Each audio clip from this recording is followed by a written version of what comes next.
Today we will try to make your FRFR solution sound a little bit more like your amp in the room.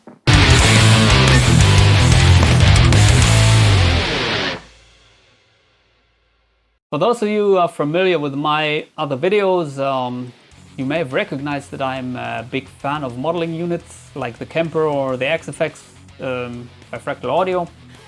And I got a couple of real amps and a shitload of preamps which I like. But to be honest, I'm using the AxeFx 99% of the time when I'm playing. I use it for recording as it has a built-in audio interface. And also when I'm playing live, I go direct with my AxeFx to the front of the house and I'm listening to myself with in-ear monitors. And sometimes I'm using floor monitors like these two RCF 310s you can see there. Yeah. And I must say I'm really satisfied with the result, especially when I'm playing at loud volumes to these floor monitors. And to be honest, I like it more than the amp sound through a 4x12 cabinet like this Marshall 1960 AV. You can see.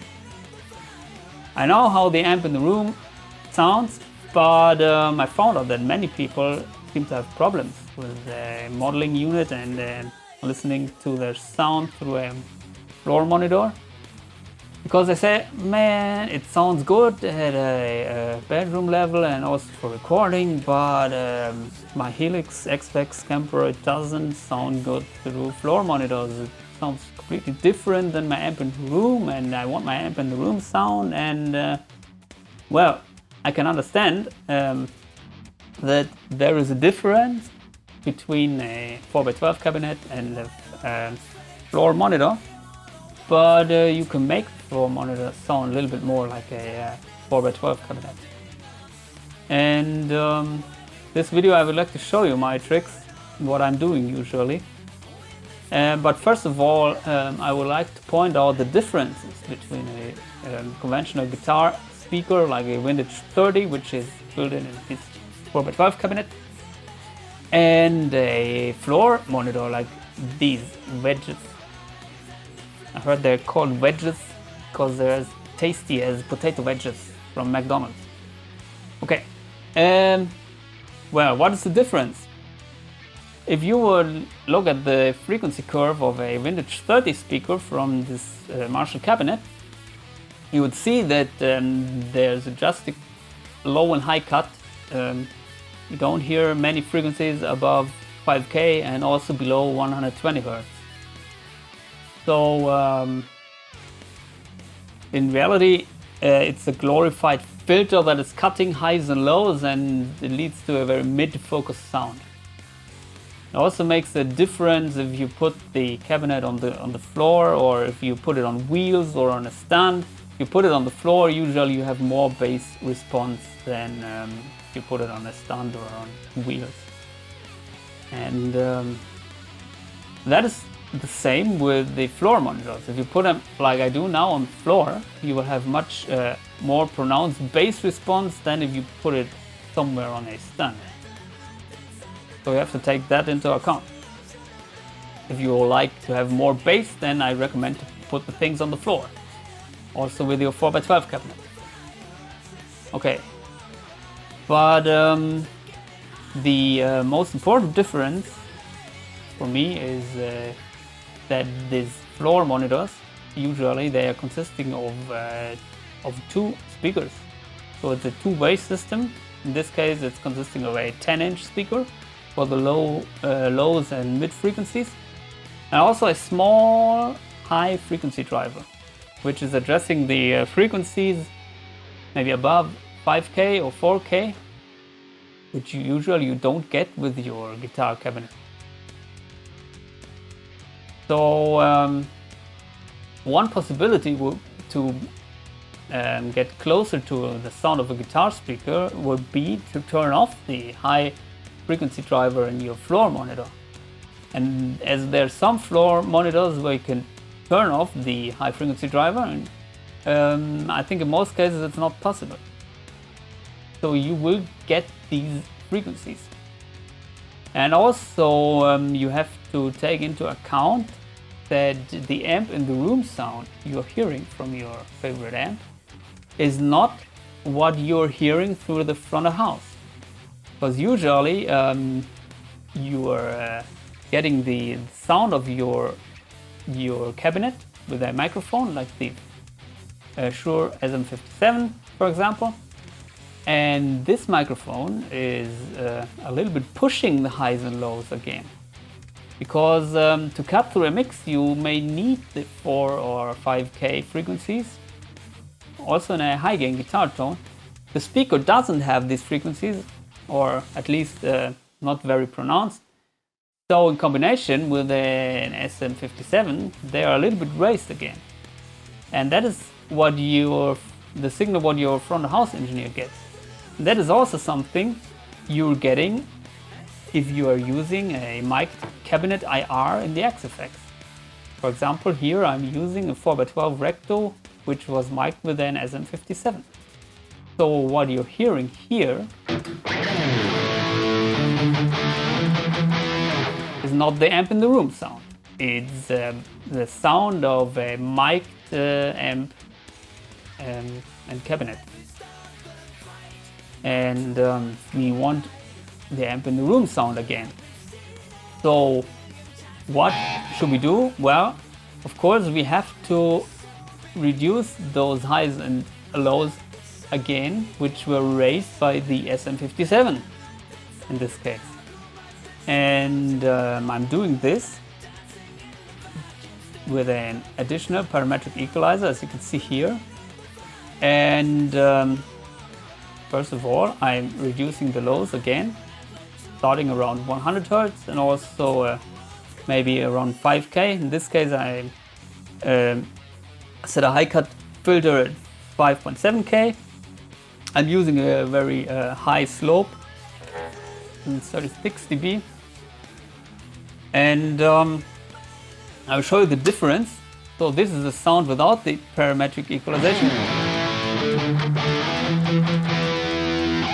which might work with the front of house, but not with your floor monitors. And this is the sound with the parametric EQ engaged. It doesn't have these annoying harsh presence frequencies and also not so much bass, but with the floor monitors on the ground you will have a full bass sound, which is not flubby at all. And also the presence frequencies coming from the high frequency driver, the small one, they're not piercing your ears. So that is basically my trick to get a sound which is more or less like the amp in the room sound, even with the 10-inch speakers. And another thing which I do sometimes is when I would like to have a little bit more, when I would like to be a little bit more present in the mix, I'm raising some frequencies which are between 2 or 3K. For example, like, well, I'm starting with 2.2. As you can hear,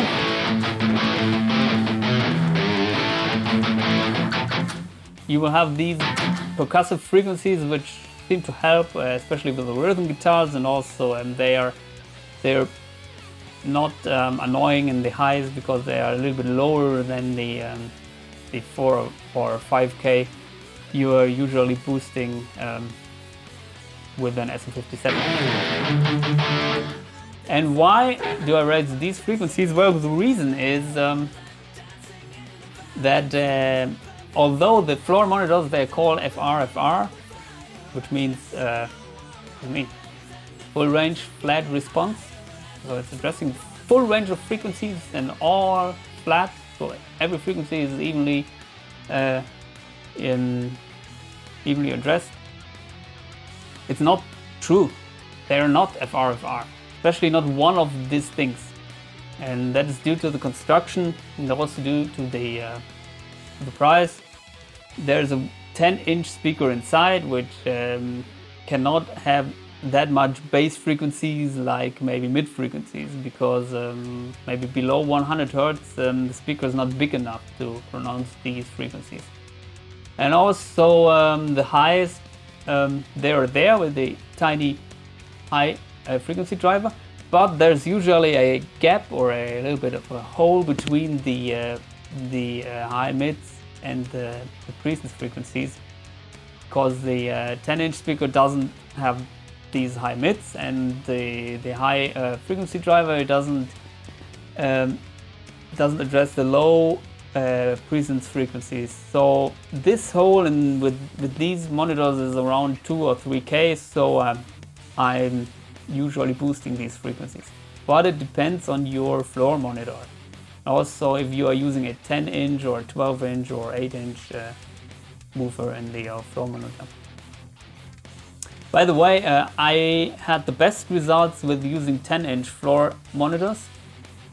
Usually in the guitar cabinets you find 12-inch speakers. Occasionally I'm using 12-inch floor monitors too, and they're also working. They do have more bass, especially when you put them on the ground. So if I'm using a 12-inch floor monitor, I would set the low cut a little bit higher, even sometimes around 200 Hertz. It's working. You should really experiment with that. But with the highs, in most cases, I'm going with like these 5.7K. It's just, for me, it seems to be the magic number, especially for high gain tones. For cleans, it's a little bit different. For cleans, you need to have more shimmering highs sometimes, especially if you want to have a acoustic-like clean tone. I can show you. Maybe like that.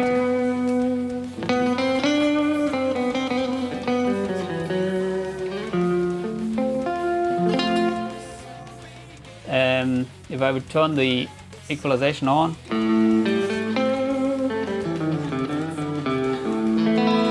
might be a little bit too dull, then you could raise it a little bit more, but I wouldn't go above 8K.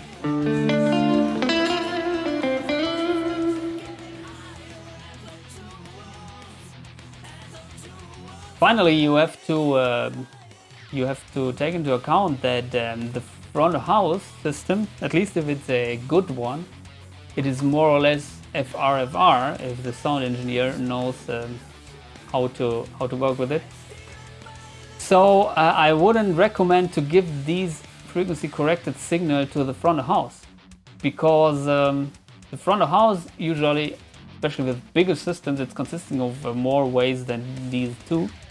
They do have maybe subwoofers, 15-inch speaker, 12-inch, 10-inch, 8-inch, and also some high frequency drivers, so that they can address each frequency more or less equally. And also, if you are working with a line array system and a sound engineer which is measuring out the different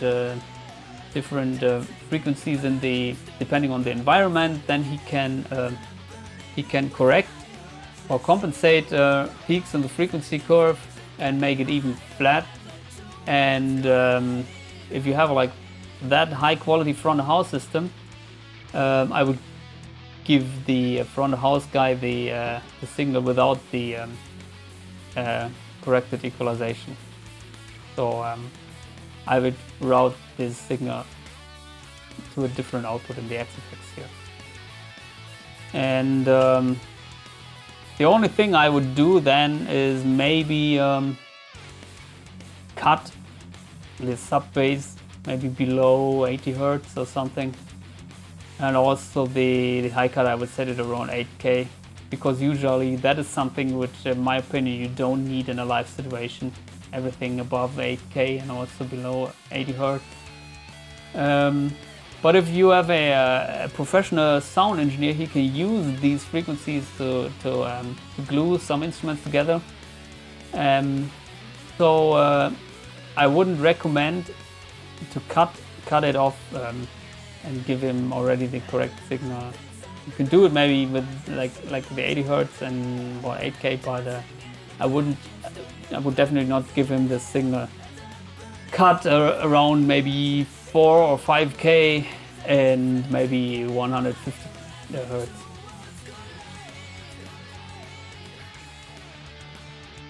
And also I wouldn't boost too much of the frequencies, which I'm boosting here for the floor monitors around the 2K, because that is something which can also be annoying if you have a real FRFR front of house system. But with the floor monitors, I think you can get pretty decent results. I recommend to try that out. And also, if you have another experience or if you have other tricks to address the problem of the floor monitoring versus the sound of your amp in the room, then please post your comments below and hit like and subscribe. Well, I hope this helps you out to get the best sound out of your floor monitors, even if they are cheap like mine. I'm quite satisfied with it. Maybe I will do a video in the future where I try to capture the sound of these things in the room. But it's not easy. Well, see you soon.